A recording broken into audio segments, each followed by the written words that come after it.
some more stuff has come up, and I just kind of want to looking at you, nigga, I don't know why Hannah would dance with your ass. She a little weird, like. But you came and you wanted to play fight. Gotcha. Well, what's the problem? Pull up. Yeah, thank you. Welcome back to the video with your host, the Planet. They're into the video this time. Girl watches jealous stalker execute her boyfriend. 17 minutes to grab some drink, eat, welcome. I'm so sorry. This is Hannah Lee Gage, and she just found her boyfriend shot dead in their kitchen by their mutual friend. I literally thought it was a flashlight. Mutual friend. How long this nigga been stalking you for? I want my girl to tell me, First, so officers believe it could have been an accidental shot, but as detectives dig deeper, they would uncover a twisted love triangle where each person hides a dark secret and where a shy, quiet kid can turn evil in the blink of an eye. I think the whole group infected too. I just don't understand if like he was mad. He never hangs out really with anybody. Very quiet. If I fail at something, I feel stupid. So I aimed at it, pulled the trigger, the rest just played out. I think all y'all infected. In the early hours of December 31st, just one day before New Year's, the Lake Stevens Police Department receives a terrifying call. On the line is 23-year-old Hannah Lee Gage, watching in horror as her boyfriend bleeds out from a gunshot wound to the chest. Hurry, someone's been shot, hurry. Oh my god, I don't even know, I wasn't paying attention. My friend just grabbed my other friend's gun, and I think he was just trying to play around me. I shot him. I'm away. The man with the gun, where is he? He's in my kitchen. He's yelling for me to help. I feel like I need to help. Okay, he must have had a sneaky one-night stand in fucking the Barbados. What's your name? Officers rush to the scene, knowing the situation is dire. The victim may be moments away from death, while the killer stands watching. And what they'd find inside wasn't just a horrific scene. It was the end result of obsession turning into violence. Oh, thank God you're here. That nigga followed y'all all the way back from the Caribbean. Oh my God. Where's the gun? They had one three-way. This happened. Inside. I kept them three-ways with some weird motherfuckers. They are. I literally thought the gun was a flashlight because he was using it as a flashlight. We were looking for a cat, and I saw that I was using a flashlight. I hope I just one. Right yes, there. One shot. Is he okay? No, he's not okay. On the floor lies 27-year-old Neil Forestier, shot in the chest and no longer breathing. Paramedics arrive within minutes, fighting desperately to bring the young man back to life. Just a few feet away stands his friend, Joshua, insisting the shooting was an accident. But as the officer escorts him outside, reality begins to sink in. It's a trigger, dude. It's a trigger. You have to Stay over there. Stay over there. I'm so sorry, I did not know, man. I'm so sorry. You're the stalker? I swear to God, I did not know it was a concealed weapon. I did not know he concealed a loaded weapon or anything like that. Okay, I'm gonna read you your rights though, okay? Okay, so don't say Stalker anything. got in their house and went for the concealed weapon.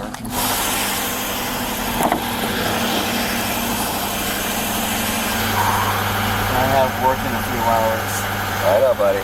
All Joshua can say is, "I'm sorry." But what immediately catches the officer off guard is that he doesn't even sound upset at all, more worrying about his morning shift. He doesn't appear overly intoxicated either, leading the officers to suspect he's hiding something far darker. Still, with Joshua insisting it was an accident, the officer turns to the only other witness, Hannah. But what Hannah would reveal to the officers would dismantle Joshua's claims, making it clear this wasn't just an accident between friends. Joshua was actually a stalker, and she barely knew him at all. He's gonna bring me out to his car and get you started on a statement. Wait. Barely knew him at all. Like, I hope they say what I say was right. I have a cat, so I just don't want him to have You think that I'm sorry, Hannah. That's the first thing he did when he was walking out. I asked him when I was I gotta go to work. and he said it's Josh. Like, I know him, $15 but I just check. don't know him that well. Kind of, like, we've met at the bar like a couple of times. Oh, And he just asked if he could come over to my house so he could sober up for an hour, and then he was gonna go home. And I said, yeah, sure, that's fine. We'll check his gun out. Here's waistbands. So him and Josh put it in the box. Josh started it, like he was like playing, doing it, acting around, and then he was like, oh, we could do that if you want. Like, we could just start with 10% and then go up. Unbeknownst to Hannah, Joshua was consumed by jealousy. He perceived himself as a nobody, a failure at everything, while Neil was a Navy veteran, a rising MMA fighter, and the boyfriend of the woman he desired. Damn. But this is when Hannah would You niggas be embarrassing with the jealousy shit. I'm gonna be honest. voice what Nigga fake the play fight to get. everyone is thinking, Niggas exposing just how ridiculous Joshua's excuse for the niggas like that shooting too. really is. We sometimes say that when, like, you know, with our gun, we punch out, like, Yeah, no, I never saw him never point saw the him gun grab at the him. gun or point the gun. I just heard it and I was like, I didn't really understand what it was. I just felt the ringing in my ear. Yeah. And it almost felt like something like ricocheted. how close would you say? I was so close. Like, we were all so close. My kitchen is small. It's a small apartment. We were all in that small little kitchen. Did Neil say anything? No. He wasn't talking, he didn't say nothing. No, but he was still awake for a little bit. Like, he collapsed and his eyes closed and everything or rolled back. But So now you I didn't feel say like anything? since we were drinking, like, I feel like I can't even fully process what all just happened. Yeah. There's nothing that you could have done. I just don't differently. understand if, like, he was Hey, mad. I hope y'all eating too and not just watching me, motherfucker. don't Go really eat your understand damn how you food, can man. think that it's just a Yo, flashlight. let me enjoy my I didn't shit. see the gun. Is there a flashlight on the I'm gun? pretty sure there is a flashlight on the gun, but you would have to pull the trigger to a gun to make it go off. Hannah is exactly right. A gun doesn't go off by itself, nor can it be mistaken for a flashlight, which means police might be dealing with a far more deliberate act than they initially thought. By knew that now, already. Joshua has arrived at Snohomish County Jail, where he will be held for hours while police gather evidence. During this time, guilt begins to eat away at Joshua. He knows Neil didn't deserve what happened to him, and he's terrified the police won't buy his accident story. But this is when devastating news comes back from the scene. Despite the paramedics' best efforts, Neil Forestier had passed away. Neil was a religious man with a deep love for his country. He served in the Navy and later pursued a career as a professional mixed martial artist. Neil enjoyed making people happy, which is why he tried to befriend Joshua, making what happened to him all the more tragic. With Joshua in custody, detectives race to The gather wrong niggas in your energy. every piece of evidence before interviewing him. So they call the bartender who served drinks to the group just hours before the horrific shooting. She knows all three of them well, and to the detective's surprise, she seems to be on Joshua's side, portraying him as someone who wouldn't hurt a fly. So you normally see they're what you would call maybe irregulars? Yeah. Do they usually come in together or do they usually hang out together? Josh never hangs out really with anybody. He is very quiet. And no, he seemed like a little bit like he might have had Asperger's or something. Probably the last person I would have ever expected to have heard this about. The bartender is shocked to learn what Joshua has done, suggesting that it Bitch gonna find out silent doesn't mean weak, baby. may have been nothing more than a tragic accident. But what she's Power don't mean loud, ho. about to reveal hints at Joshua's darker motive, showing how a quiet, shy kid can turn evil in the blink of an eye. Craziest motherfuckers be sitting in the back not saying shit. Believe it. He did go hang out with Hannah. She is like very it. gregarious. We're like Outgoing? here's that way. Would you maybe describe her as flirty? She's very flirty. Okay. And she honestly, the night that happened, started dancing with him, and I can see Dancing how- with Josh or dancing with dancing Neil? with Josh. Like, yeah, like body to I body. say like, girl, I'm seeing them tears. Hold on. Yeah, but nobody seemed upset. Like Neil didn't look mad. Did you see Hannah like making out with Josh at all or just dancing? I didn't see that. It wouldn't have surprised me. Okay. And have you ever heard Josh express any kind of feelings about anybody in the bar or Hannah at all? Yeah, he stares a lot, but it seems not like creepy, more like very observational. Okay. Almost like he wishes he knew how to talk to people, but doesn't. And Neil seems like a really nice person, and Josh seemed really sweet too. Awkward, and I could see where he might misread situations. Armed with a clearer understanding of the group's dynamics, the What the fuck does that mean? This nigga is delusional and he want another nigga hoe. detectives hope they have enough leverage He's to fiending right now, like damn. get a confession from Joshua. So 4 was really days after sharing Joshua's hope, if you want arrest, me to the be honest. detectives bring him in for I questioning. will. Veteran detective Kristen Parnell will lead the investigation. She knows exactly how to handle suspects like Joshua. By using Joshua's own insecurities against him, Parnell will uncover his repressed feelings for Hannah and reveal the true motive behind the murder. You remember me, Detective Parnell? The reason I came down here was because, like, some more stuff has come up and I just kind of wanted to Looking at you, nigga, I don't know why Hannah would dance with your ass. She a little weird. Like, you get some more questions answered. Okay? Parnell knows there are holes in Joshua's story, and she starts with one of them, the twisted reason he chose to go to Hannah's house instead of his own. You'd been up for a while, had a couple of drinks at Creekside, and then asked Hannah for if you could go back to her apartment, right? Yeah, just in case if I was to pass out. Why did you decide to go to her place versus just getting a ride home? I would have had to let that nigga pass out. I mean, there would have, but at the time I also wanted to head home. Not head home, but head to Hannah's, hang out with her for a little bit just in case if I was to fall asleep there. You guys did the play fighting thing. Yeah, it just came out of the blue. I mean, knowing that I've gotten into a couple of fist fights in the past, you know, and I told him that I was pretty good at fighting. I was throwing good punches and stuff. And then he got his on me, and I'd say he did better than me. Because it hurt, right? It didn't hurt. Or, no, it didn't hurt, it knocked the wind out of you. It knocked me back, and I was kind of breathing a little hard for a little bit. Yeah. And then he kind of put his hand on my shoulder and said, "Are you okay?" You know, and I'm like, "Yeah, I'm fine. I'm just a little winded out."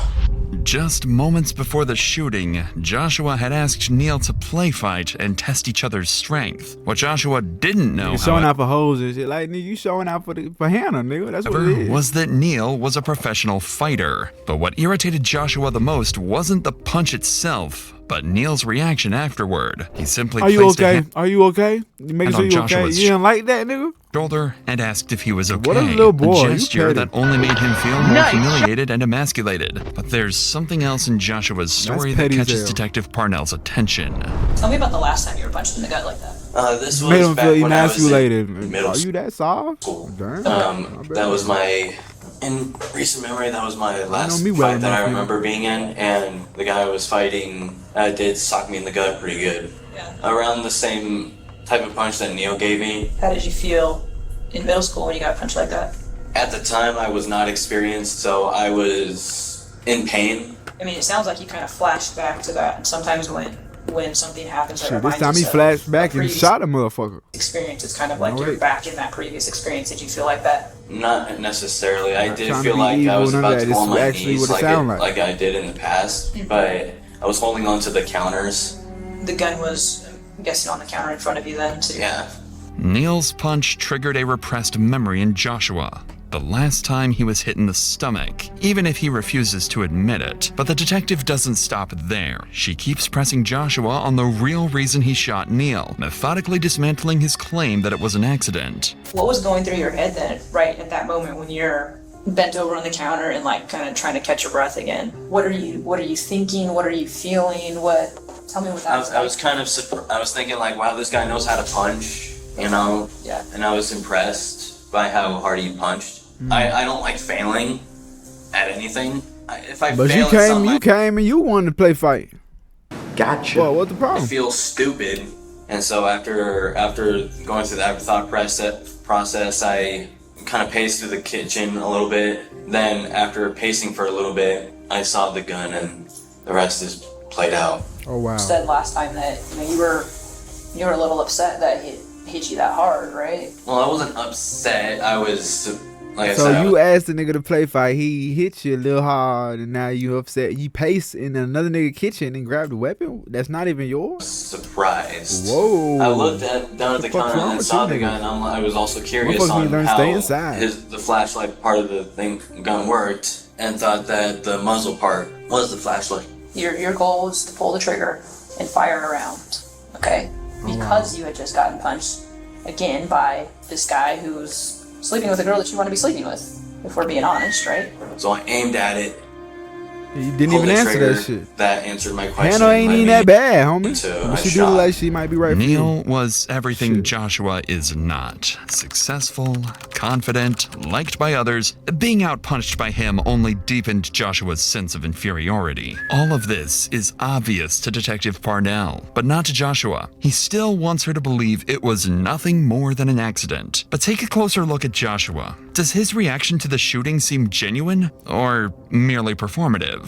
Neil gets hit, goes to the ground, and I know you went and grabbed a towel and you're trying to stop the bleeding and stuff. What are you thinking and feeling while you're... I felt like a complete asshole for just randomly picking up a gun that I did not know what to really do with. I just felt stupid. Like I wanted to cry, and just seeing her cry, and and that was making me feel more like a really bad friend. Like made me question myself. Like why would I do something stupid? Joshua says he felt guilty, but the detective isn't convinced. I wanted my chance. He's always wanted people to like him, and this might just be his attempt to win Parnell's sympathy. She catches on immediately and plans to use it to her advantage. Unbeknownst to Joshua, Nah, he thought she was gonna start liking him after that. She started crying, nigga. You need to go find you a little ghetto bitch in the hood who like that shit. The police have confiscated his bag, and what they find be on inside your dick. Oh, is you got about it. troubling, to say the least. Talk to me about your backpack that you were carrying around with you. I keep tools like flathead screwdrivers and stuff. Like what my favorite hobby to do is taking apart old, throwing away electronics and collecting scrap metal. And one day I wanted to make money off of scrap metal. Talk to me about the other stuff that was in there. Like what? So we have your bag. I would have thought so. So tell me about the other stuff that's in there that you don't want to talk about. Uh-oh. We're at a point where I feel like we should be able to be honest, right? Yeah. And I think I've already demonstrated that it's hard to lie to me. I've been Yeah, lied to 60 a lot, life, so I'm really nigga. good at knowing when people are I'ma lying, be or when honest. people are withholding. And you are not going to tell told the me truth. anything in this room that I have not heard before. So you're not going to make me uncomfortable. Now he ain't gonna ever get to see Hannah again though. Was it worth it? Was it worth it? They gonna say not worth, motherfucker. I say not worth all the time, nigga. That was not worth. You are not going to make Hannah ass me with a think new badly nigga now. about She you. don't give a fuck about Neil or Josh. Me, Shit. I do this all the time. She give a fuck about It's hard Pup. to Motherfucker. think without looking inside my bag. What about anything sexual that was in your bag? Trying to remember what was all in there. Please. Just if we were wanting to get a little, frisky or kinky or whatever. Oh wow. Okay. At this point, Detective Parnell With can another nigga, a woman? With Neil's girlfriend? already tell that Joshua's actions are tied to his feelings for Hannah and his hatred of Neil. So she presses him to reveal the real reason he went to Hannah's house, something connected to the disturbing contents found in the bag. Maybe you're a little hopeful. So you get to play with those with Hannah? Oh? No. Don't say no, Josh. I never wanted to have sex with Hannah. I never had the thought process of having. So why the fuck you got them I've toys? seen her flirting with other guys, and I'm like, she is flirting with other dudes, so it probably wouldn't be worth it. Come on. I thought about it, yes, but I wasn't gonna ask her. Oh, no, that's a weird question to say you want to go back. But, I mean... But I didn't, yes, I did, I did thought about... Right, and kind of like we talked about before, like, hey, if you had gotten back there and one thing led to another, you weren't going to tell her no, right? Yeah, that's... Okay. Detective Parnell has just masterfully uncovered the truth from Joshua, Parnell, even if he doesn't you go, realize girl. it yet. Shout out He's you. been We consumed love you by over there. jealousy for months, forced to watch someone else be with the woman he desires and humiliate him in front of her. The loss of Neil Forestier deeply impacted the city of Lake Stevens, where the community mourns a man who loved his country, proudly served in the Navy, and always tried to help others. The interview ends with Joshua Matthew Kelly being charged with second-degree murder and first-degree manslaughter. He's now awaiting his court hearing, and if convicted, he could face up to 18 years in prison. Over a girl, nigga. Hannah ain't even want you, homie. Like, what happened? Anyway, pull up. We're gonna write down some for the peace side, for the music page. Shout out you if you sip your tea, and it's been P. New. That body down to shame. Tell you that your pussy is not hitting me the same. Kudo, she tell me I've been growing on my name. Let that be my presence, so I tell you how to fame. Go out to fame. Baby unstoppable.